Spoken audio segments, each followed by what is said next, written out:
बैठकर सब लोग चर्चा करें। जो छोटी छोटी सी प्रॉब्लम थी जिसके कारण काम रुक रहे थे, वह सारी प्रॉब्लम का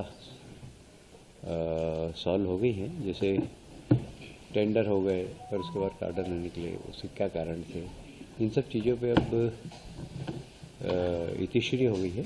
और जहाँ जहाँ विशेषकर भागीरथपुर के जो टेंडर रुके हुए थे वो आजकल में आदेश हो जाएंगे और उनके काम भी चालू हो जाएंगे।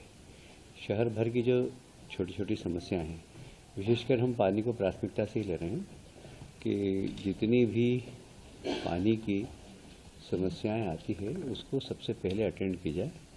और आज 2-3 अधिकारी और आ जाएंगे, क्योंकि अधिकारियों की कमी है, इसलिए एक व्यक्ति बहुत ज़्यादा ओवरलोड है।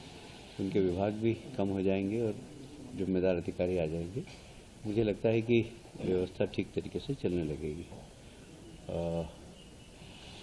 अभी मैं भागीरथपुर से आ रहा हूँ। भागीरथपुर में अभी लगातार मरीजों का आना प्रारंभ है और अभी 4 सुबह आए, मतलब वैसे तो 15-20 आए थे पर अन्य इलाज के लिए आए हो। और डायरिया के 4 पेशेंट आए, चारों को भंडारी हॉस्पिटल भेज दिया है। टोटल कल से लेकर परसों तक 200 लोग भर्ती थे, 1400 लोग इन्फेक्टेड है। इसमें से 200 लोग को भर्ती करना पड़ा, बाकी को प्राथमिक इलाज के बाद छोड़ दिया था। 200 में से भी 40-50 लोग डिस्चार्ज हो गए और आज भी 40-50 लोग डिस्चार्ज हो जाएंगे। डेंजर जोन में कोई भी नहीं है। इवन जो आईसीयू के अंदर है वो भी डेंजर जोन में नहीं है, डेंजर जोन के बाहर है। हमारी प्राथमिकता है कि लोगों को इलाज अच्छा मिले, समय पर मिले, इस पर हम फोकस कर रहे हैं। और सभी हॉस्पिटल में एक स्वास्थ्य विभाग का, प्राइवेट हॉस्पिटल में भी एक स्वास्थ्य विभाग का कोई अधिकारी रहेगा और एक राजस्व का अधिकारी रहेगा। वहाँ पर हेल्प डेस्क बन जाएगी, जिससे कि उनको कोई भी प्रॉब्लम आए तो वहाँ पर आकर बता सकते हैं। हमारे कार्यकर्ता भी हॉस्पिटल में वहाँ पर लगे हुए, वो भी एक एक बेड पर जाकर पूछ रहे हैं और जहाँ आवश्यकता हो वहाँ नारियल पानी वगैरह कुछ किसी चीज़ की आवश्यकता तो वो प्रदान कर रहे हैं। कुल मिलाकर ये इंदौर के लिए बहुत बड़ा हादसा है और हम सब मिलकर इसको कैसे सबसाइड कर सके और समस्या की जड़ तक पहुंचकर उस समस्या का निराकरण कर सके, इसके लिए सरकार, पूरी नगर निगम की टीम और प्रशासन सब संयुक्त रूप से काम कर रहे हैं। क्या पूरी लाइनें बदलेंगी? टेंडर जब अगर हो रहे हैं तो पूरी लाइनें बदलेंगी? देखिए 60% लाइन तो बदली जा चुकी है, 40% लाइनों का था, वो भी उसके टेंडर हो चुके हैं, तो 40% भी बदल देंगे। सर डेथ का आंकड़ा अभी तक क्या है? वही मैं अभी कन्फ्यूजन में हूँ, क्योंकि सरकारी आंकड़ा अभी भी 4 है। क्योंकि मैं उधर भागीरथपुर में जब घूम के आया तो वहाँ पर 8 हो गया। इसलिए हम देखेंगे कि जो 4 सरकार ने कैसे जोड़े और 4 जो वहाँ के लोग बता रहे हैं वो कैसे हैं। वहाँ के डॉक्टर्स का कहना था कि कुछ नेचुरल डेथ है, हम देख लेंगे। यदि डायरिया से हुई होगी तो उनको भी जो माननीय मुख्यमंत्री जी घोषणा के अनुसार राशि दी जाएगी।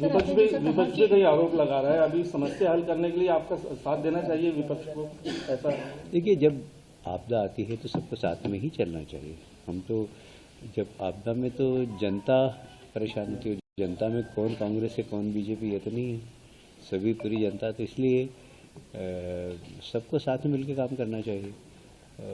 आपको याद होगा कोविड की त्रासदी आई, मैं तो बंगाल था उस वक्त, जब प्रशासन ने हाथ खड़े कर दिए तो फिर मैं आया मैदान में और मैंने ऑक्सीजन की व्यवस्था कराई और मैं खुद वहाँ से 2-2 दिन की गैप मार के आता था और सारे हॉस्पिटल में गया।